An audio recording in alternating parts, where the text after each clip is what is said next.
Kilala si Islao sa buong Capiz, lalo na sa maliit na barangay kung saan siya nakatira na kung tawagin ay Batabat bilang mahusay na antingero at manunugis ng aswang. Sa tuwing may sumasalakay na aswang sa isang lugar, ay si Islao ang agad na tinatawag. Gamit ang kanyang kaalaman sa paggamit ng mga agimat at mutya at ang husay niya sa pakikipaglaban, ay palagi siyang nagtatagumpay sa kanyang misyon.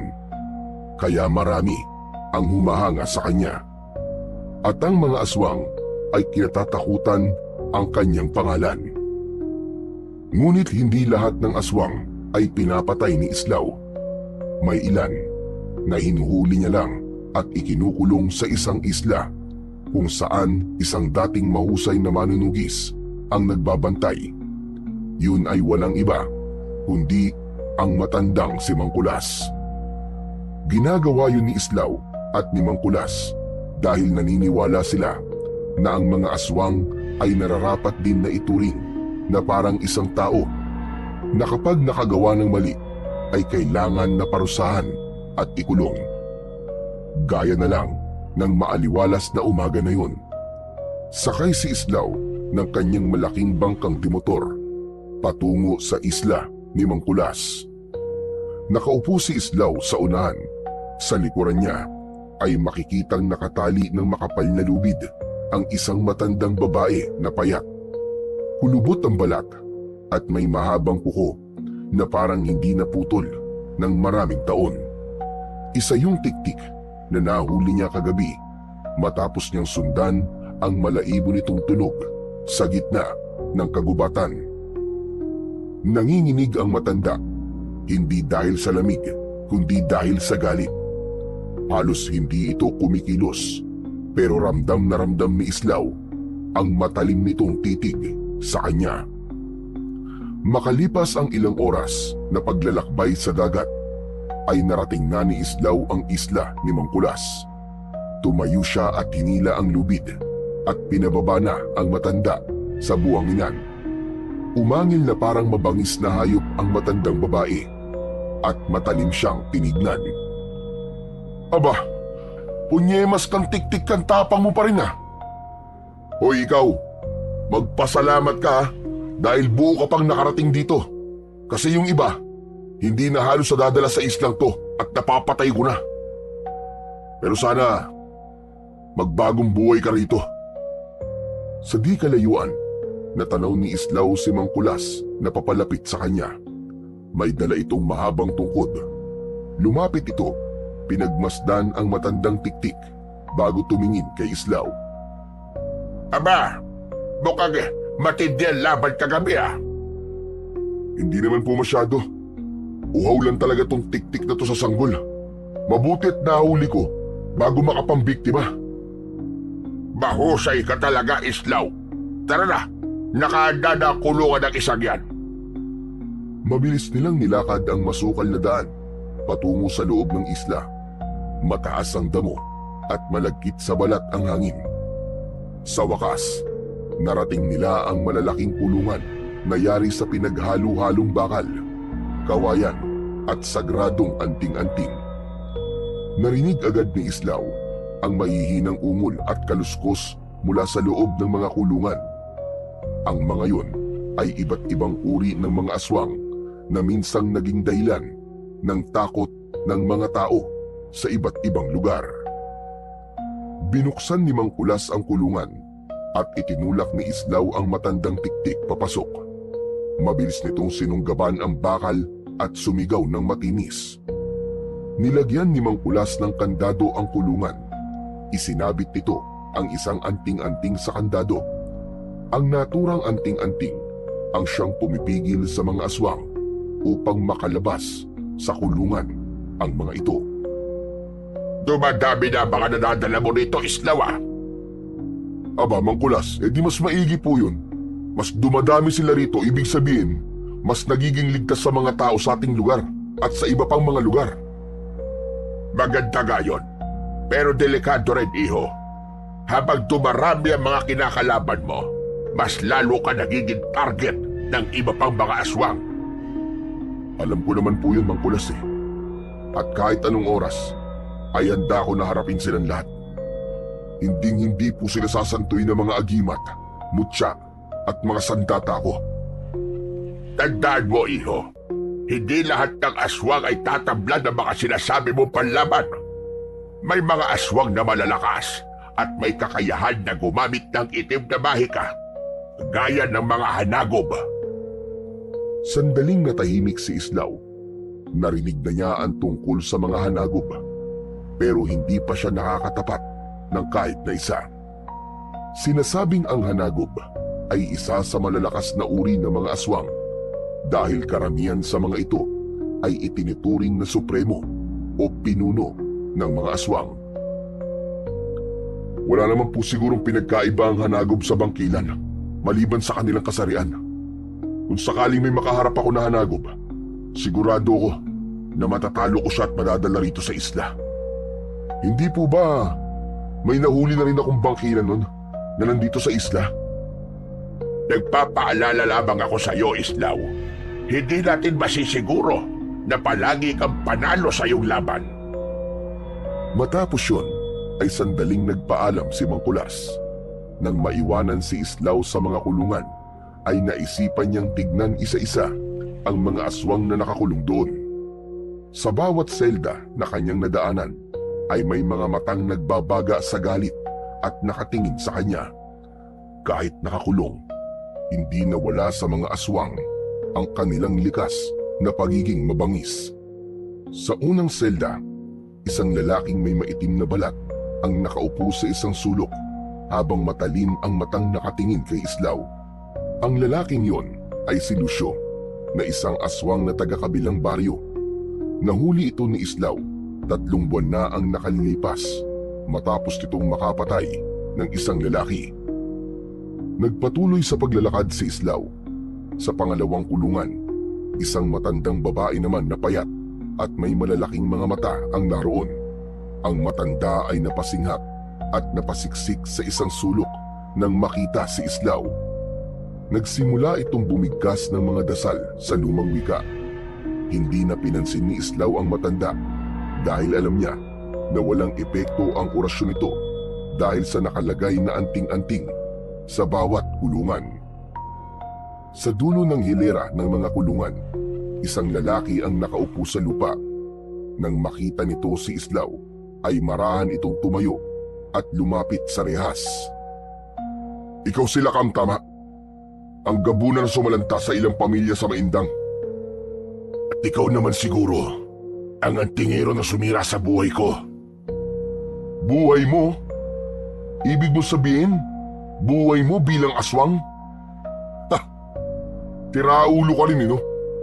Kung hindi kita inuli, marami ka pang buhay na sisirain. Hindi sumagot sila, Kam. Napailing si Islaw at tumuloy sa huling selda. Doon ay isang napakagandang babae ang nakaupo sa isang sulok habang hinahaplos ang mahaba nitong buhok. Maputla ang balat nito.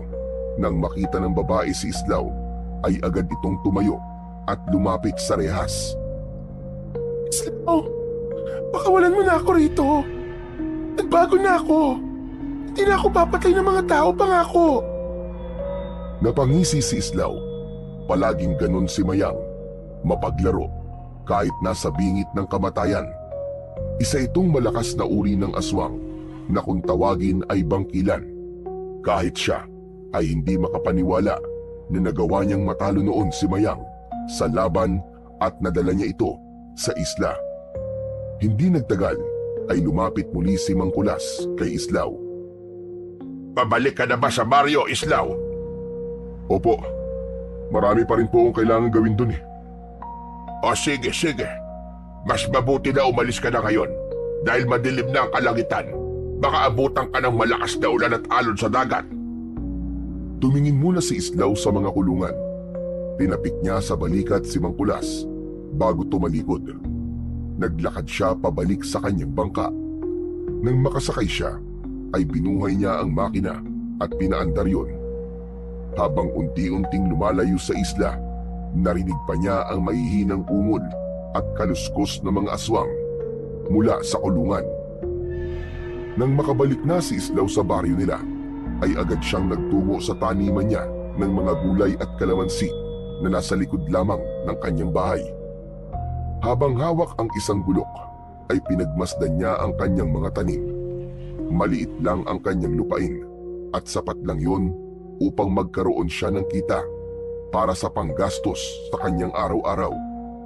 Sa umaga ay yun ang buhay ni Islaw.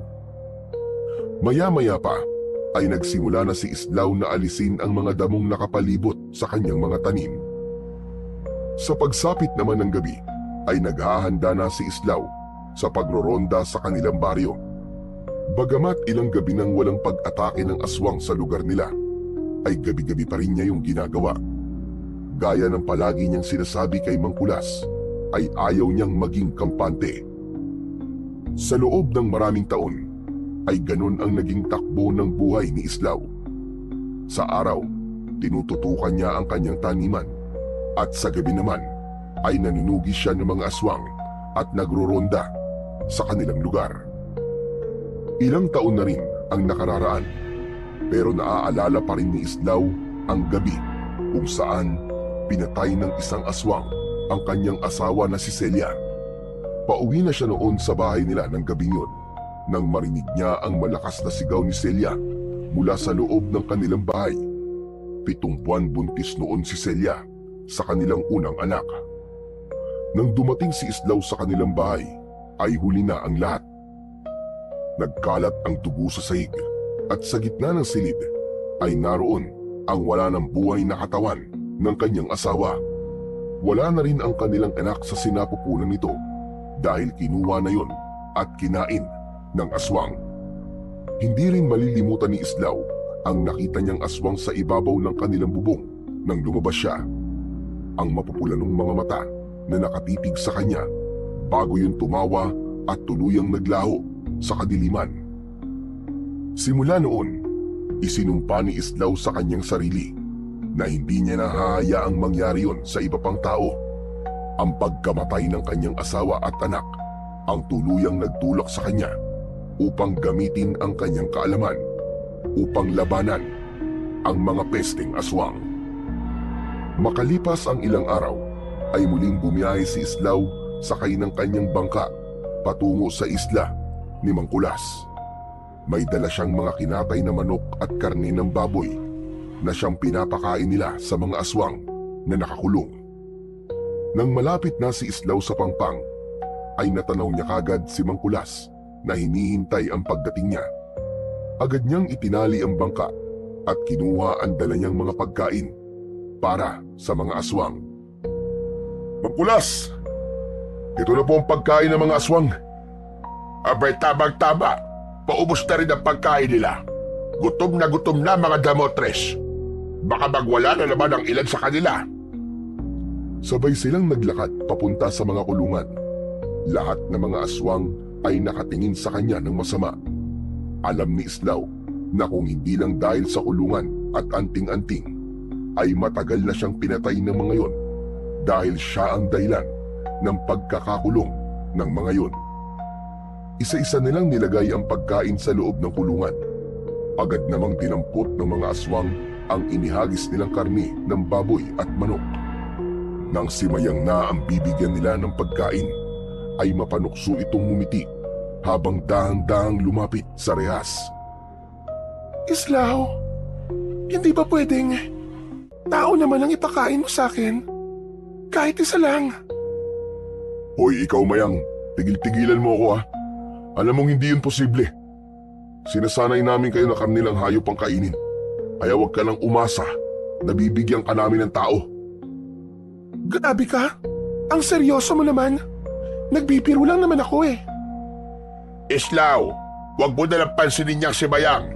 Alam mo namang mapagbiro talaga ang isang yan. Malakas ang saltik sa utak niyan. Tuluyan nang inilagay ni Islaw ang karne ng baboy sa loob ng kulungan ni Mayang at agad yung dinampot ng bangkilan habang nakangisi. Matapos na mabigyan ng pagkain ang lahat ng aswang, ay nagtungo na sina Islaw at Mang Kulas sa kubo na tirahan ni Mang Kulas sa isla. Umupo sila sa sahig na gawa sa kawayan kung saan nakahain ang mainit na sabaw na kanina pa nakalapag, sinigang na baboy at inihaw na isda. O sige na, sige na. Kumain ka na, Islaw. Niluto ko lahat ng paborito mo. Masarap yan. Aba, ayos. Maraming salamat po, Mang Kulas. Ay, oo nga pala. Wala pa bang pwedeng pakawalan sa mga aswang na narito sa isla? Wala pa. Kahit si Mayang na mahilig magbiro, hindi ko pa rin lubos sa mapagkakatiwalaan ng isang yon.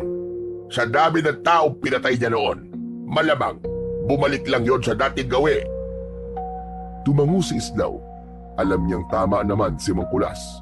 Ang isang bangkilan na tulad ni Mayang ay hindi madaling magbabago, lalo na't isa itong uri ng makapangyarihan na aswang. Teka, kumusta na nga pala ang baryo natin? Matagal-tagal na rin akong hindi nakakauwi roon. Sa awa ng Diyos, tahimik naman po sa Batabat. Matagal na po ang huling pag-atake ng aswang doon, Mang Kulas. Ay, salamat sa Diyos. Mabuti naman kung ganun. Pero alam mo, habang tahimik, lalong dapat kang mag-ingat. Ang mga aswang, habang hindi gumagalaw at nananahimik, ang ibig sabihin, meron silang pinaplano. Nagpatuloy ang kanilang pag-uusap habang tinatapos ang kanilang tanghalian. Sa kabila ng katahimikan ng isla na yon, dama ni Islaw na hindi pa tapos ang laban at alam niyang tama si Mang Kulas na maaaring isang araw ay maging magulo na naman ang baryo nila dahil sa mga aswang. Pagsapit ng hapon, nagdesisyon na si Islaw na umalis sa isla. Habang naglalakad sila ni Mang Kulas patungo sa dalampasigan, ramdam niya ang malamig na simoy ng hangin na nagmumula sa dagat. Ang araw ay unti-unti nang lumulubog at ang kalangitan ay nagkukulay kahil na. Pagdating nila sa bangka, tinulungan siya ni Mang Kulas sa pagtatanggal ng pagkakatali nun sa isang puno ng nyog. Mang Kulas, matanong lang ho kita. Kailangan niyo na po ba ng katulong sa pagbabantay ng mga nakakulong na aswang dito? Sa ngayon ay hindi pa naman. Kaya ko pa. Malakas pa ako. Pero ang iniisip ko, hanggang kailan natin makakayang ikulong ang mga aswang dito sa isla? Kung sa pinansyal na aspeto ang iniisip niyo, wala ho kayong dapat na ipag-alala. May mga pribadong sektor na tumutulong sa atin pagdating sa pera. Sana ay hindi sila magsawa sa pagtulong sa atin, Islaw. Sana nga po. Pero karamihan naman po sa kanila ay yung mga taong natulungan ko din nun. Siguro po paraan din nila yon ng pagtanaw ng utang na loob sa akin. Sige na, sige na. Mag-iingat ka sa paglalakbay, Islaw. Bumalik ka kagad kung may balita ka. Kayo rin po, Mang Kulas. Mag-iingat po kayo palagi dito sa isla. Matapos yun, ay sumakay na si Islaw sa bangka. Pinaandar niya na yon palayo sa isla. Makalipas ang ilang araw, ay muling nagkaroon ng takot ang mga tao sa baryo ni na Islaw. Sunod-sunod ang balita tungkol sa mga alagang hayop na natatagpo ang patay. Alam ni Islaw na hindi yun gawa ng mababangis na hayop. Sigurado siya na may aswang na muling umaaligid sa kanilang lugar. Kaya naman, mas lalo niyang pinaigting ang pagbabantay tuwing gabi upang masiguro niya ang kaligtasan ng bawat tao sa kanilang lugar. Isang araw, naisipan ni Islaw na sabihin kay Mang Kulas ang bagay na yon. Sakay ng kanyang bangka, muling nagpunta si Islaw sa isla ni Mang Kulas. Pagdating niya sa dalampasigan, ay agad siyang sinalubong ng matanda. Aba, Islaw, ang bilis mo naman yata bumalik dito. May problema ba? Mang Kulas, masamang balita. May aswang na naman po sa baryo natin. Ilang alagang hayop na po natatagpo ang patay. Aba, Sus Mariosep, sigurado na paunang pag-atake lang yon. Darating ang araw na mga tao na ang bibiktimahin ng mga aswang na yon. O ngayon, ano na ang balak mo, Islaw? Nag-aalala tuloy ako sa mga tao sa baryo natin. Wala ho kayong dapat ipag-alala, Mang Kulas. Sigurado akong gaya ng ibang aswang na nakaharap ko, matatalo ko rin ang isang yun. At kung siswertehin, makukulong natin siya dito sa isla kasama ng iba pang mga aswang. Islaw, mag-iingat ka. Alam mong habang dumarami ang mga aswang na nakakaharap mo, ay mas lalong lumalaki ang panganib sa iyong buhay. Sanay na po ako mangkulas. Matagal na po akong hinahabol ng kamatayan. Pero hindi ko siya basta-basta hahayaang abutan ako. Matapos na maipaalam ni Islaw kay Mang Kulas ang nangyayari sa kanilang baryo, ay nagpaalam na siya rito. Sumakay na siya sa bangka at bumiyahe paalis sa isla. Dala ang pag-asa na mapagtatagumpayan niya ang panibagong banta sa kanilang baryo. Isang gabi, habang nagroronda si Islaw sa baryo, dala ang isang buntot ng pagi.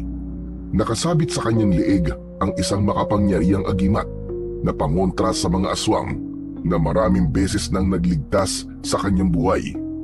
Ang malamig na hangin ng gabi ay may dalang hindi maipaliwanag na kilabot na parang may kung anong masamang nilalang ang nagmamasid at naghihintay ng tamang pagkakataon sa dilim para umatake. Habang naglalakad si Islaw sa gitna ng kadiliman, ay may narinig siyang mahihinang kaluskos mula sa bubong ng isang bahay. Pag-angat niya ng tingin ay nanlaki kagad ang kanyang mga mata sa kanyang nakita. Isang malaking nilalang ang nakaupo sa ibabaw ng isang bubong ng bahay sa kanyang kaliwa. Ang nilalang na yun ay may maitim na balat at umaalingasaw ang masangsang na amoy nito. Meron yung mahaba at matalim na mga pangil. Ang mga mata ay tila nagliliyab sa pulang liwanag at ang katawan nito ay natatakpan ng parang sinaunang baluti na may nakaukit na mga simbolo. Ang mahahabang daliri nito ay may matutulis at baluktot na kuko. Agad na naramdaman ni Islaw na yun ang aswang na ilang gabi nang umaatake sa kanilang baryo, kaya matapang niya yung sinigawan. Hoy! Diablong buwang ka! Bumaba ka rito! Ako ang harapin mo! Dahan-dahang tumayo ang nilalang sa bubong. Sa isang iglap ay tumalon ito mula sa bubong at malakas na bumagsak sa lupa. Nagsimulang lumapit ang aswang kay Islaw at sa bawat hakbang nito ay ramdam ni Islaw ang bigat at lakas ng presensya nito. Huminto ang aswang, ilang di pa lamang ang layo kay Islaw.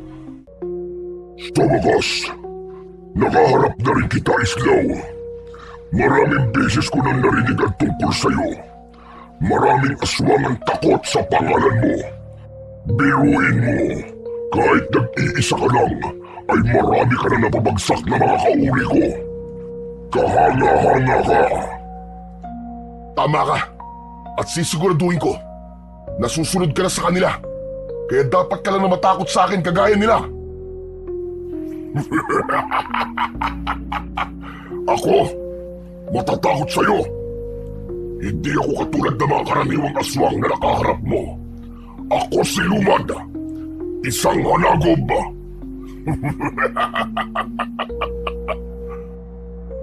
Saglit na nag-isip si Islaw. Alam niya na ang mga hanagob ay isang uri ng sinaunang aswang na mas malakas at mas makapangyarihan sa ibang uri ng aswang. Kung ang karaniwang aswang ay kayang patayin ng buntot ng pagi, ang mga hanagob ay ibang usapan. Masyado kang maraming sinasabi. Ang daldal mo! Papatayin na kita! Mabilis na inatake ni Islaw si Lumad. Buong lakas niyang hinataw si Lumad gamit ang buntot ng pagi. Pero laking gulat niya nang wala yung naging epekto kay Lumad. Parang tumama lang yon sa isang matigas na bato. Bago pa makalayo si Islaw, ay naagaw ni Lumad ang buntot ng pagi mula sa kanyang kamay. Isang iglap lang, gamit ang matatalim nitong kuko, pinutol nito ang sandata ni Islaw sa dalawa. Nanlaki ang mga mata ni Islaw sa pagkagimbal. Mabilis na kumilos si Lumad at hinablot nito ang agimat na nakasabit sa leeg ni Islaw at pinigayon sa malaki nitong palad. Nang ibuka ni Lumad ang palad nito, ay nalaglag mula roon ang pira-pirasong agimat ni Islaw. Bahagyang nakaramdam si Islaw ng kaba ng mga sandaling yun. Noon lang siya nakatagpo ng isang aswang na hindi tinatablan ng kanyang sandata. Bago pa siya makakilos ay sinunggaban na siya ni Lumad. Natumba si Islaw sa lupa habang nakadagan sa kanya ang mabigat na katawan ng hanagob. Lumapit si Lumad sa kanyang muka. Inilabas nito ang mahaba nitong dila at dinilaan ang pisngi ni Islaw. Hindi pa ito tamang oras para sa ating tunay na laban. Pero tandaan mo ito. Kapag hindi ka tumigil sa pagtugis sa amin, Islaw, kamatayan ang naghihintay sa'yo at sa buong baryo na ito. Sa isang iglap, naglaho si Lumad sa dilim. Habol ang hininga na bumangon si Islaw mula sa lupa. Sinubukan niyang hanapin ang direksyon kung saan nagpunta ang hanagop, pero wala na ito. Napakuyom siya ng kanyang kamao. Sa unang pagkakataon, nakaharap siya ng isang kalabang hindi niya basta-basta matatalo. Matapos makaharap ni Islaw si Lumad sa unang pagkakataon, ay umuwi na siya sa kanyang bahay. Naupo siya sa gilid ng papag habang habol pa rin ang kanyang hininga. Ramdam niya ang kirot sa kanyang katawan mula sa pagbagsak sa lupa. Ngunit hindi yun ang nasa utak niya, kundi ang katotohanang nakaharap niya, ang isang aswang na maaaring pinakamalakas sa nakaharap niya. Nakapagtataka talaga. Paano niya nasira ang aking buntot ng pagi at ang pinakamakapangyarihang agimat laban sa aswang? Napalunok si Islaw. Hindi siya makapaniwala na wala na ang agimat niya na yun. Ang proteksyon na matagal nang gumabay sa kanya ay wala na. Marahang tumayo si Islaw at kinuha ang isang lumang baul sa ilalim ng kanyang papag. Binuksan niya yun at bumungad sa kanya ang iba't ibang agimat at mutya na kanyang naipon sa mahabang panahon. Ang mga yun ay minsan nang nagligtas sa kanya mula sa iba't ibang uri ng mga aswang. Isa-isa niyang kinuha ang kanyang mga lumang agimat at mutya. Kumpara sa nasirang agimat ni Lumad, ay mahihinang klase ng agimat at mutya ang lahat ng nasa baul na yon. Kung walang naging laban ang pinakamalakas niyang agimat, ay sigurado siya na walang kalaban-laban ang mga agimat at mutya na meron pa siya. Napabuntong hininga si Islaw at napaupo sa tabi ng baul. Ngayon lang siya nakaramdam ng ganong pakiramdam na parang wala na siyang pag-asa. Lalo na't hindi lang sarili niya ang iniisip niya, kundi ang buong baryo Batabat. Sigurado siya na hindi lang siya ang nasa panganib. Lahat ng tao sa baryo ay maaaring maging biktima ni Lumad.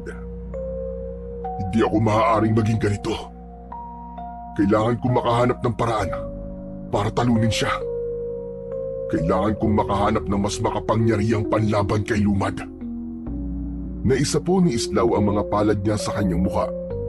Bahagyang sumakit ang ulo niya sa pag-iisip kung paano ba niya matatalo ang isang hanagob na gaya ni Lumad. Nang sumunod na araw ay nagtungo si Islaw sa isla ni Mangkulas, sakay ng kanyang bangka.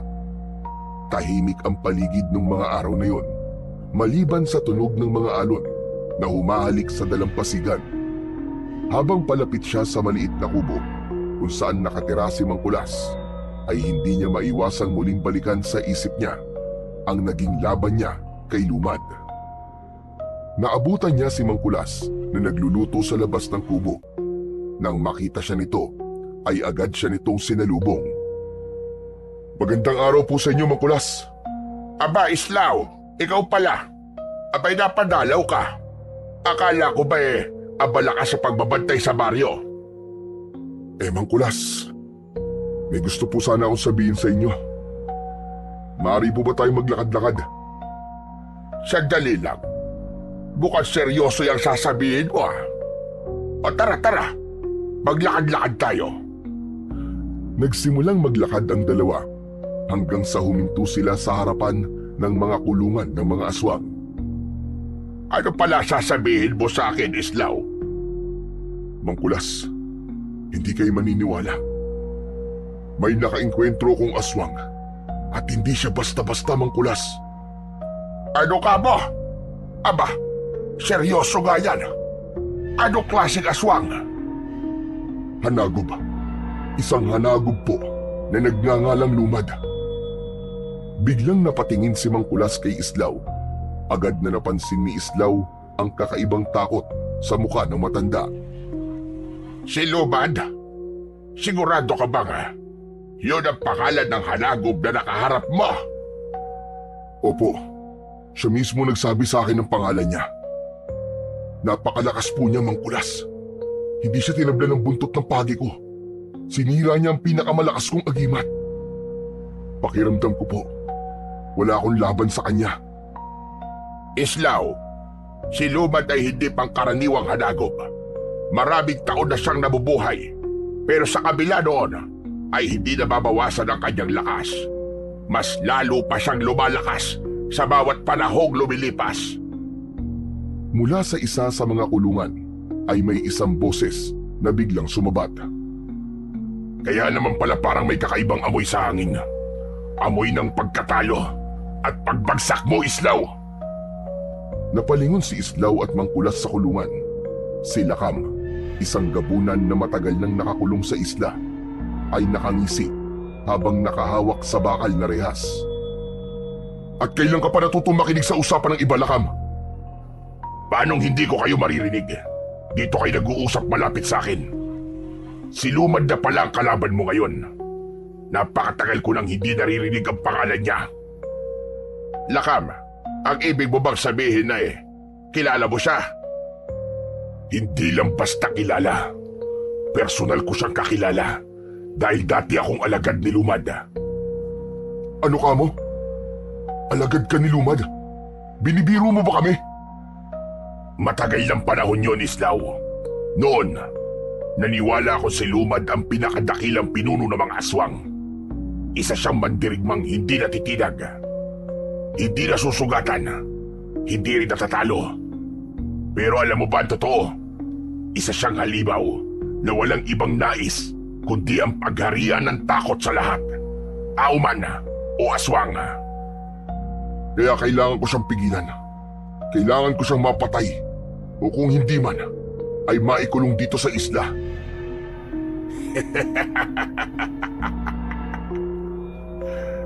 Pambihira ka. Hindi mo siya mapipigilan, Islaw. Wala kang laban kay Lumad. Kahit anong agimat, mutya o sandatang gamitin mo laban sa kanya, hindi mo siya mapapatay. Nananaginip ka kung iisipin mong may laban ka sa kanya. Ano ang ibig mo sabihin, Lakam? Simple lang. Ang kapangyarihan ni Lumad ay higit pa sa iniisip nyo. Hindi siya tulad ng mga aswang na nakalaban mo noon, Islaw. Ang lakas niya ay hindi lang galing sa kanyang katawan, kundi sa bagay na hindi mo basta masisira. Ano yun, Lakam? Sabihin mo. Ang kanyang kaluluwa. Hindi mo siya matatalo nang hindi mo nasisira ang mismong diwa niya. At walang sino man ang nakagawa nun. Kung ganun, Lakam, alam mo ba kung paano siya matatalo? Hindi ko alam. At hindi ko alam kung may paraan nga ba. Pero isang bagay lang ang sigurado ko, Islaw. Mamamatay ka sa mga kamay ni Lumad.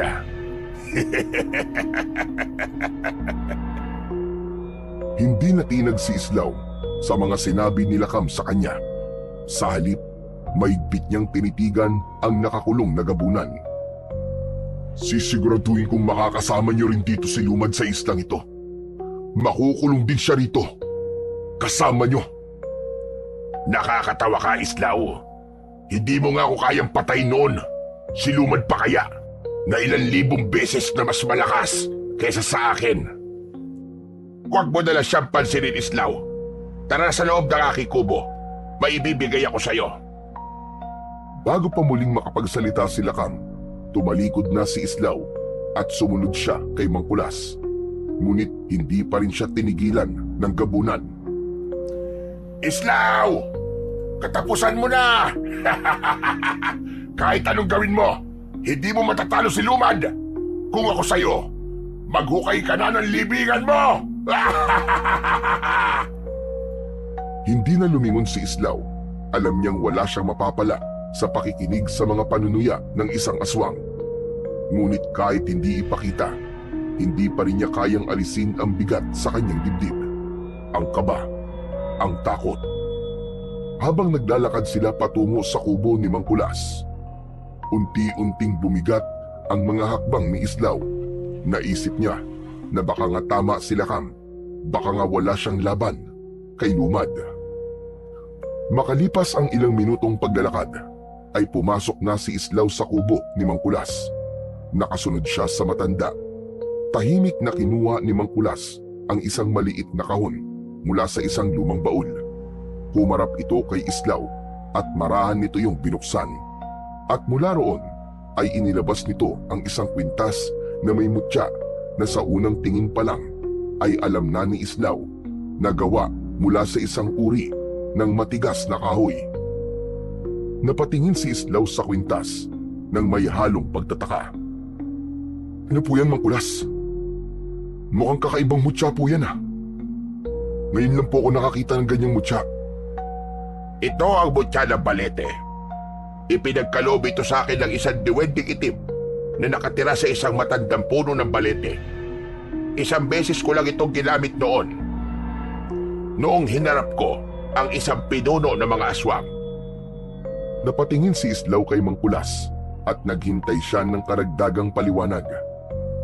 Malalim ang tingin ng matanda na para bang binabalikan nito ang isang mapait na nakaraan. Napakalakas ng mutya ng balete, Islaw. Lalo na kapag ginagamit laban sa aswang. Pero sa kasamaang palad, hindi ko kinaya ang kapangyarihan nito noon at muntik na ako mamatay. Mang Kulas, bakit niyo po sinasabi sa akin yan ngayon? Dahil nais kong ipasa ito sa iyo, naniniwala ko na ang mutyang ito ang makakatalo kay Lumad. Pero mag-iingat ka, Islaw. Napakalakas ng mutya na ito. Hindi lang ang kalaban mo maaaring mapahamak, kundi pati ikaw na rin mismo. Napatingin si Islaw sa mutya. Alam niyang isang napakalaking panganib ang kanyang kinakaharap kay Lumad. Wala siyang ibang sandata na maaaring tumalo sa halimaw na yon. At sa tingin niya ay ang mutya ng balete na lamang ang tangi niyang pag-asa. Pero Kulas, may tiwala ako sa iyo. Napakalaki. Sa tapang at lakas mo, naniniwala ako magagamit mo ito ng tama.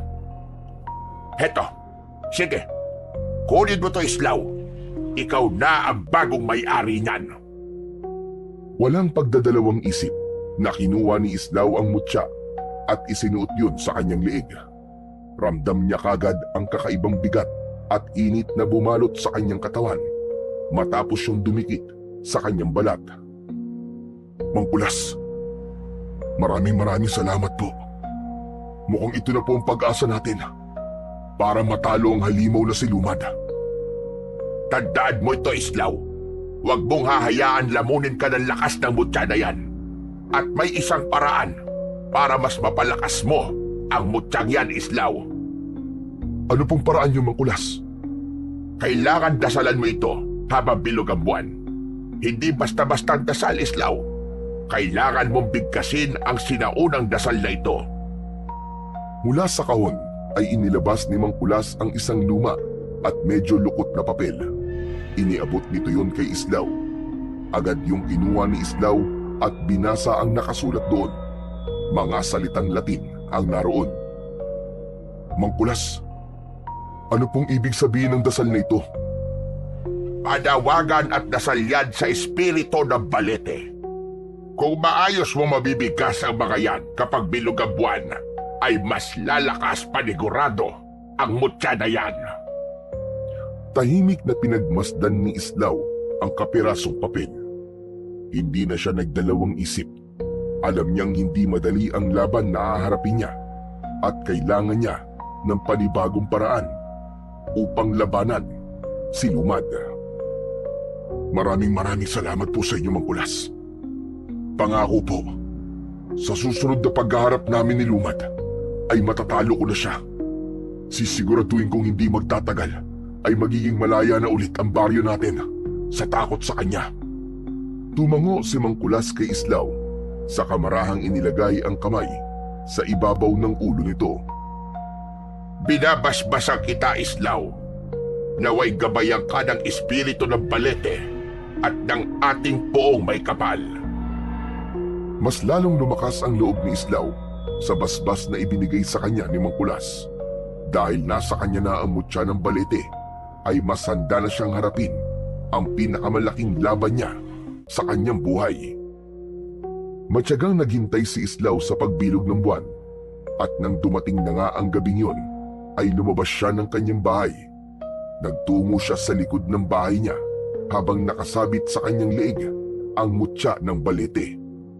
Hawak niya ang lukot na papel na ibinigay sa kanya ni Mangkulas, kung saan nakasulat ang dasal na kailangan niyang bigkasin upang mapalakas niya ang mutya ng Balete. Hinawakan ni Islaw ang mutya na nakasabit sa kanyang leeg. Ramdam niya ang bahagyang pag-init noon. Huminga siya ng malalim bago tuluyang binasa ang dasal. Spiritus Verest Oditeme Virtutem Tu Amrogo Robur Lux Noctis Lunavim Corpus Imple Potentia. Matatag at buo ang boses ni Islaw nang basahin niya ang dasal na nasa papel. Kasunod nun ay biglang lumakas ang hangin sa paligid. Narinig niya ang pagaspas ng mga dahon sa puno sa paligid. Sa isang iglap, isang matinding enerhiya ang bumalot sa kanyang buong katawan. Para yung apoy na dumaloy sa kanyang mga ugat. Pakiramdam niya ay sumasabog ang kanyang mga kalamnan at naglalagablab ang kanyang dugo. Napahawak si Islaw sa kanyang dibdib. Napapikit siya at napasigaw sa sobrang sakit. Nagsimula ng dumilim ang kanyang paningin. Ang bilog na buwan sa itaas ay biglang lumabo. Napaluhod na si Islaw at bumagsak siya sa lupa nang walang malay. Umaga na nang magkamalay si Islaw. Ramdam niya ang init ng sikat ng araw na tumatama sa kanyang balat. Nakahiga pa rin siya sa malamig na lupa. Ngunit sa halip na pangihina ang maramdaman, isang kakaibang sigla ang dumadaloy sa kanyang katawan. Dahan-dahan siyang tumayo. Inasahan niyang mangangatog ang kanyang mga tuhod o kaya naman ay mabibigitan siya sa sariling katawan. Ngunit hindi nangyari yun. Pakiramdam niya ay napakagaan ng kanyang katawan na parang kaya niyang lumaban nang hindi napapagod. Hinawakan ni Islaw ang mutya ng Balete. Nung una ay nagtaka siya dahil nawala ito sa kanyang leeg. Ngunit napagtanto niyang tinanggap siya ng mutya. Hindi siya itinaboy nito tulad ng nangyari kay Mangkulas noon. Ibig sabihin, siya ang itinadahanang gumamit noon. Simula noon, mas lumakas na ang loob ni Islaw. Sa tuwing nagro-ronda siya tuwing gabi, bit-bit ang kanyang itak ay tinatahak niya ang madidilim na eskinita, ang masukal na kakahuyan at ang mga bakanting lote sa kanilang baryo. Alam niyang hindi na siya basta-basta matatalo ni Lumad sa sandaling muli silang magkaharap. Ngunit sa kabila ng kanyang paghahanap, hindi na muling nagpakita pa si Lumad. Para bang nagtatago na ito sa kanya. Ngunit sa kabila noon, hindi pa rin nahinto ang mga natatagpo ang patay na hayop sa kanilang lugar. Mas dumadalas pa ngayon, mga baka, baboy, aso, lahat ng halos ay natatagpuan sa umaga na wala ng lamang loob. Hanggang sa dumating ang pinakakinatatakutan ni Islaw. Hindi na lang hayop ang pinatay ni Lumad. Mismong mga tao na ang nagiging biktima nito. Sunod-sunod ang pagkawala ng mga residente sa Baryo Batabat. Una, isang lalaking estudyante. Sumunod ay isang magsasaka. At nang matagpuan ang katawan ng isang ginang sa may ilog, ay gutay-gutay na yun at wala na ang mga lamang loob. Dahil doon, mas lalong naging determinado si Islaw na mahanap at matapos ang kasamaan ni Lumad bago pa madagdagan ang mga buhay na kinukuha nito. Sa bawat gabing lumilipas, patuloy pa rin ang pagroronda ni Islaw sa kanilang baryo. Hindi siya tumigil sa paghahanap kay Lumad, ngunit tila lalo lamang itong nagiging mailap hanggang sa dumating na ang gabing hinihintay ni Islaw. Habang naghahanda si Islaw para sa kanyang pagroronda, ay isang malamig at nakakapangilabot na tinig ang narinig niya mula sa labas ng kanyang bahay.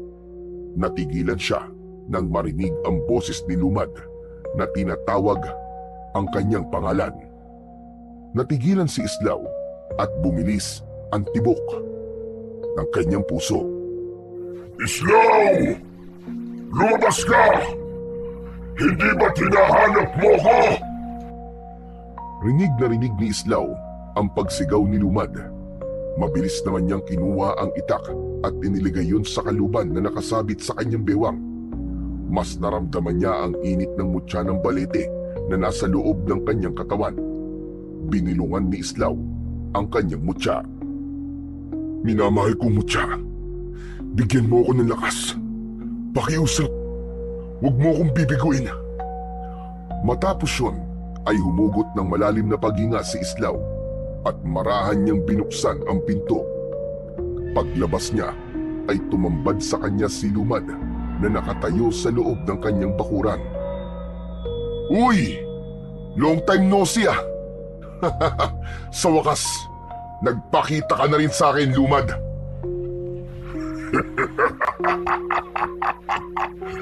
Namiss mo ba ako, Islaw? Alam kong matagal mo na akong hinahanap. Kaya ako na mismo ang nagpakita sa'yo. Mabilis na hinawakan ni Islaw ang kanyang itak sa kanyang bewang at lumapit ng bahagya kay Lumad. Alam kong minamaliit mo ko, Lumad, pero hindi ako papayag na ikaw ang maghari sa baryong ito. Tatapusin ko na ang kasamaan mo ngayong gabi. Nararamdaman ko ang kakaibang enerhiya sa loob mo, Islaw. Ang mutya ng balete. Hindi ako maaaring magkamali. Isa yung makapangyarihang mutya. Bakit? Natatakot ka ba na may panibago na naman akong mutya na magagamit ko para talunin ka? Huwag kang masyadong mayabang, Islaw. Mas maganda nga yan upang mas maging kapanapanabik ang magiging laban nating dalawa. Napakuyom ng kamao si Islaw at hindi na siya nagpatumpik-tumpik pa. Mabilis siyang sumugod kay Lumad habang sumisigaw.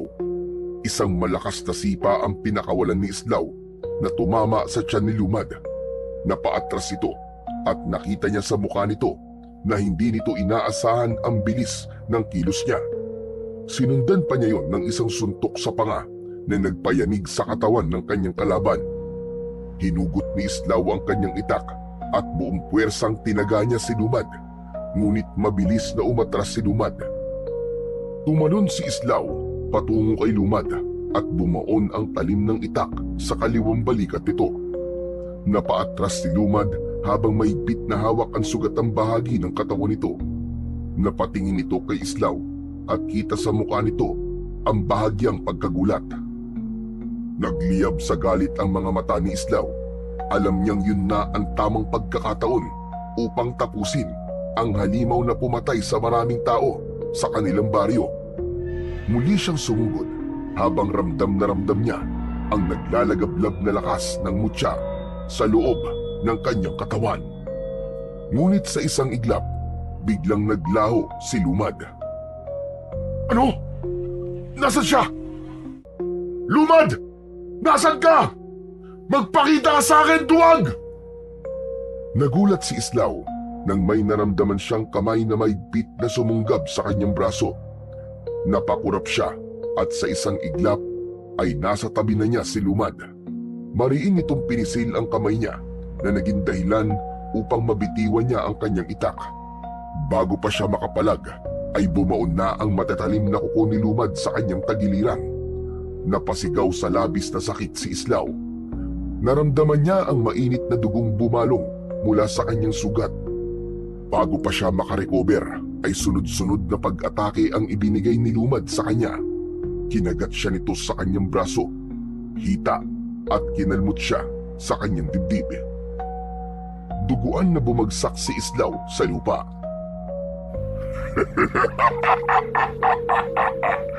Akala mo ba ay madali mo ako mapapatay?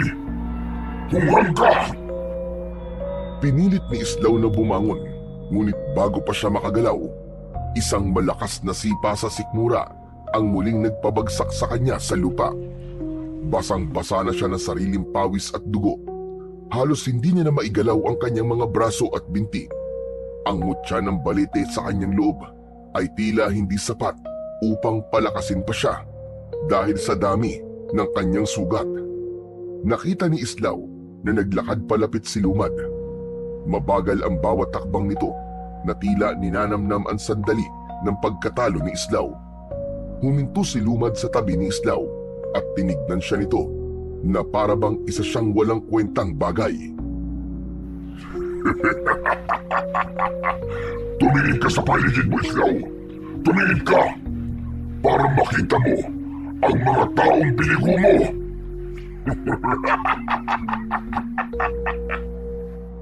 Mahina at nanginginig ang katawan ni Islaw, ngunit napilitan siyang ibaling ang kanyang paningin sa paligid. Doon niya nakita ang mga tao sa baryo na nakasilip sa kanilang mga pinto at bintana at tahimik na nakatingin sa kanya. Kita niya sa mukha ng mga yun ang takot, pangamba at panghihinayang. Ang mga taong minsang naniwala sa kakayahan niya ay tila tinakasan na ng pag-asa ng sandaling yun.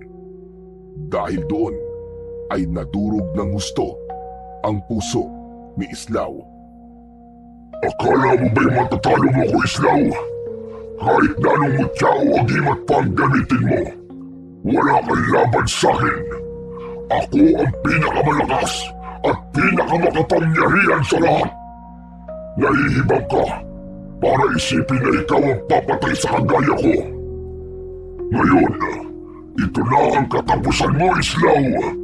At kapag namatay ka, isusunod ko ang lahat ng tao sa baryo ito at wala akong ititira ni isa.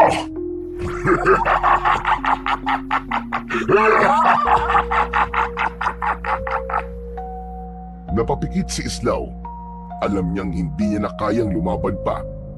Wala na siyang lakas na natitira. Nakikiusap ako sa iyo. Ako na lang ang patayin mo, Lumad. Huwag mo nang idamay pa ang mga tao rito. Muling lumakas ang halakhak ni Lumad. Yumuko ito at marahang inilapit nito ang matutulis nitong mga kuko sa leeg niya. Ngunit bago pa siya mapatay ni Lumad, ay nagulantang si Islaw sa biglang pagdating ni Mang Kulas. Lumad! Ako ang harapin mo! Napaangat ng tingin si Lumad kay Mang Kulas. Isang kulay itim na pulbos ang isinaboy nito sa mukha ni Lumad. Sa isang iglap, napaatras si Lumad at napasigaw ng malakas dahil sa sobrang sakit. Pilit na inalis ni Lumad ang pulbos sa mukha nito. Hayop ka! Magbabalik ako, Islaw, at sa susunod na pagkikita natin, sisiguraduhin kong mapapatay na kita! Mabilis na tumakbo si Lumad papalayo hanggang sa naglaho na ito sa kadiliman. Naiwan naman si Islaw na nakahandusay sa lupa habang habol ang sariling hininga. Nanginginig ang kanyang katawan, ngunit naramdaman niya ang init ng kamay ni Mang Kulas sa kanyang balikat. Huwag kang susuko, iho. Hindi pa tapos ang laban mo. Hindi ka pa pwedeng mawala. Mang Kulas, salamat at dumating ka. Akala ko katapusan ko na. Pero ano ba yung pulbos na ginamit mo? Bakit umatras si Lumad? Abo yun ang buto ng isang gabunan. Malakas na pangontra sa mga katulad ni Lumad. Pero, yun na ang huling meron ako at panandalian lamang ang epekto nun sa kanya. Dapat pala, hindi mo na ginamit yun. Baka mas kailangan mo pa yun sa ibang laban, Mangkulas. Huwag mo nang isipin yun, Islaw. Ang importante ngayon ay buhay ka pa.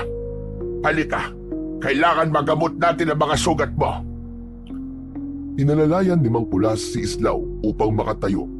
Napangiwi siya sa sakit ng kanyang mga sugat. Nang tuluyan siyang nakatayo, ay muli niyang napansin ang mga tao sa paligid na nakasilip pa rin sa kani-kanilang mga bintana at pinto. Ngunit hindi tulad kanina na takot ang nasa mukha ng mga yon.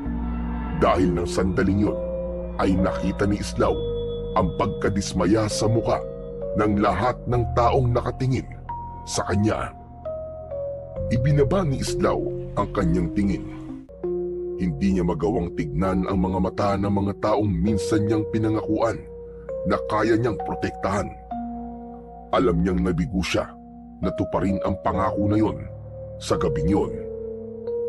Tahimik siyang sumunod kay Mangkulas, papasok sa bahay niya. Nang makarating sila sa loob, ay agad na nilinis ni Mangkulas ang lahat ng sugat ni Islaw. Mabuti na lang at pinakinggan ko ang kutob ko. Kaya umalis ako ng isla at pinuntahan ka rito. Mangkulas, paano po mga nakakulong na aswang sa isla? Walang bantay ang mga yon. Huwag kang mag-alala. Sigurado kong hindi makakawala ang mga yon. Malalakas ang mga anting-anting sa kulungan nila. Napabuntong hininga si Islaw. Wala na siyang lakas upang magtanong pa.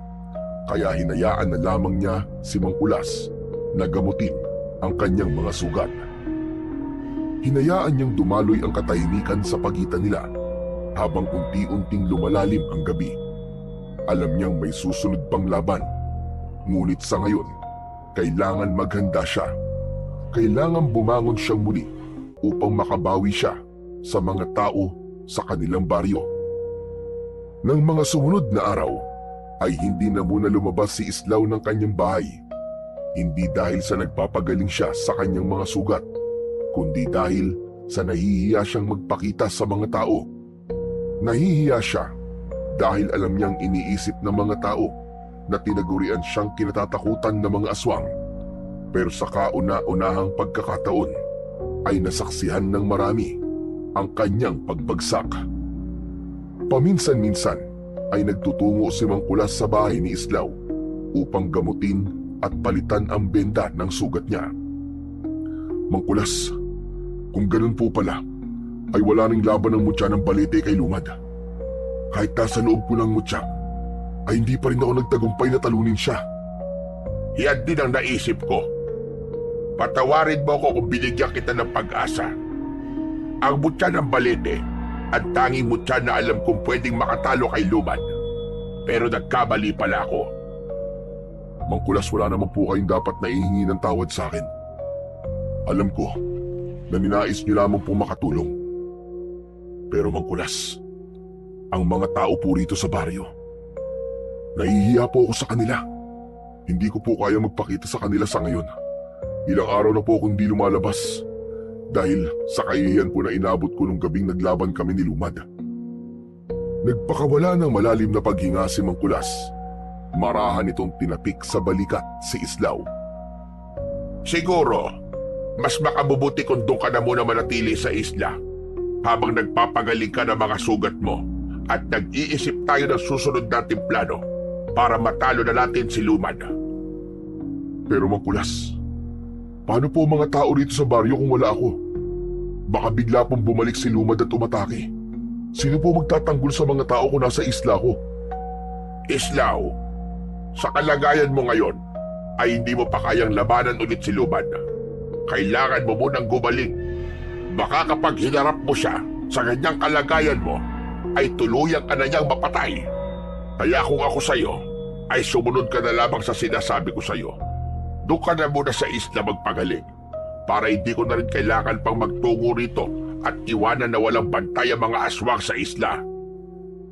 Natahimik si Islaw at nahulog siya sa malalim na pag-iisip. Maya-maya pa ay napagtanto niya na merong punto si Mangkulas. Kaya sa huli ay pumayag siya sa ideya nito at sa araw na yon ay sumama muna si Islaw kay Mangkulas sa isla kung saan nakakulong ang mga aswang na nahuli niya noon. Nang araw din na yon ay sumama na si Islaw kay Mang Kulas sa pagpunta sa isla. Napagtanto niyang hindi pa siya handa para sa muling paghaharap nila ni Lumad, kaya kailangan niyang mas palakasin ang kanyang sarili. Sa pagdating nila sa isla ay agad niyang tinulungan si Mang Kulas sa pagpapakain sa mga aswang na nakakulong doon. Bitbit nila ang mga karning nakalaan para sa mga nilalang na yun. Isa-isa nilang inilagay ang pagkain ng mga aswang. Habang abala si Islaw sa paglalagay ng pagkain sa kulungan, ay narinig niya ang malutong na tawa ni Lakam. Islaw, ano ba nangyari sa'yo? Halos hindi na kita makilala sa dami ng sugat mo ah. Tumingin si Islaw kay Lakam, ngunit hindi niya ito sinagot. Nilapag na lang niya ang pagkain sa harap nito. Sigurado kung nakaharap mo na naman si Lumad at mukhang hindi naging maganda ang laban. Maswerte ka at nabuhay ka pa. Bago pa makasagot si Islaw, sumingit sa usapan si Mayang na nasa kabilang kulungan. Ano? Totoo bang nakalaban mo si Lumad, Islaw? Oo, Mayang. Nagkaharap kami. Pero sa susunod, sisiguraduhin ko matatalo ko na siya. Huwag kang mangarap na mataas, Islaw. Hindi mo matatalo si Lumad. Sigurado ko na sa susunod na pagharap nyo ay mapapatay ka na niya. Kaya kung mahal mo pa ang buhay mo, magtago ka na lang sa islang to habang buhay kasama namin. Huwag ka naman magsalita ng ganyan, Lakam. Tandaan mong kung hindi dahil kay Islaw, wala tayong makakain dito. Mag-isip-isip ka nga, Mayang. Pinapakain nila tayo rito para mas matagal tayo mabuhay at maging matagal ang paghihirap natin dito. Hindi na pinansin ni Islaw ang mga sinabi ni Lakam. Alam niyang hindi nito lubos na nauunawaan ang laban nila ni Lumad. Sa bawat araw na lumilipas, ay unti-unting bumubuti ang kalagayan ni Islaw sa isla ni Mang Kulas. Kahit may sugat pa ang kanyang katawan, hindi siya nanatili sa loob ng kubo. Tinutulungan niya si Mang Kulas sa anumang gawain, mula sa paghahanda ng pagkain hanggang sa pangangalaga sa mga halamang gamot, pagpapakain sa mga aswang at kung ano-ano pa. Sa umaga, madalas siyang nakaupo sa tabi ng dagat. Pinagmamasdan niya ang paghampas ng alon sa dalampasigan habang hinahaplos ng hangin ang kanyang balat. Alam niyang kailangan makabawi na kagad siya ng lakas upang makabalik na siya sa kanilang baryo. Isang hapon, habang nilalagyan ni Mang Kulas ng bagong tapal ang sugat sa kanyang tagiliran, ay hindi na napigil ni Islaw ang sarili na magsalita sa bagay na ilang araw na niyang pinag-iisipan. Mang Kulas, hindi ko lang po talaga maiwasang mag-alala sa mga tao sa baryo. Wala na ako ron para protektahan sila. Baka bumalik si Lumad doon. Baka may masaktan o may mamatay. Naiintindihan ko nararamdaman mo, Islaw. Pero hindi mo dapat kalimutan na halos ikamatay mo na ang huling laban mo kay Lumad. Hindi ka pa handa para bumalik sa baryo. Kailangan mo pang mapagaling ang mga sugat mo. Mang Kulas, pero paano po kung may mangyari nga sa kanila? Paano kung wala na akong babalikan doon? Kung babalik ka ngayon, mas lalo mo lang na ilalagay sa panganib ang sarili mo. Hindi mo matutulungan ng mga tao ngayon sa kalagayan mong yan. Kung ikaw mismo ay mahina pa. Napayuko si Islaw. Alam niyang may punto si Mang Kulas, pero hindi niya matanggal ang bigat sa kanyang dibdib. Ang pinakamainam mong gawin ngayon ay palakasin ang iyong sarili. Huwag kang mag-alala dahil nandito ako para tulungan ka pagdating sa bagay na yan. Malungkot na tumingin si Islaw kay Mang Kulas. Napabuntong hininga na lang siya at napilitang tumango bilang pagsang-ayon sa sinabi nito. Mabilis na lumipas ang mga araw at kahit paano ay unti-unti nang nararamdaman ni Islaw ang pagbabalik ng kanyang lakas. Alam niya na mas naging mabilis ang pag-recover niya dahil sa tulong ng mutya ng balete na nasa loob ng kanyang katawan. Isang gabi, habang naghahapunan, ay pinag-uusapan ni na Islaw at Mangkulas ang maaaring paraan upang matalo si Lumad. Kahit medyo maayos na ang lagay ni Islaw, ay alam niyang hindi lang pisikal na lakas ang kailangan niya, kundi kailangan nila ng epektibong estratehiya. Alam mo na ang kakayahan ni Lumad, Islaw. Hindi siya pangkaraniwang aswang. Kahit ang pinakamalakas na mutya at pinakamakapangyarihang agimat natin ay walang laban sa kanya. Kaya nga ho, Mangkulas, kahit pag ginamit mo na ang abo ng buto ng isang gabunan, ay hindi siya nagkaroon ng matinding pinsala. Napabuntong hininga si Islaw. Ilang saglit silang nanatiling tahimik at parehong nag-isip ng maaari nilang gawin. Maya-maya pa ay nagpatuloy sila sa pagbibigay ng suwestyon mula sa mga ritual, bagong mutya o pagsubok na humanap ng mas malakas na anting-anting. Ngunit sa bawat ideyang naisip nila ay mas naging malinaw na walang makakapantay sa lakas ni Lumad.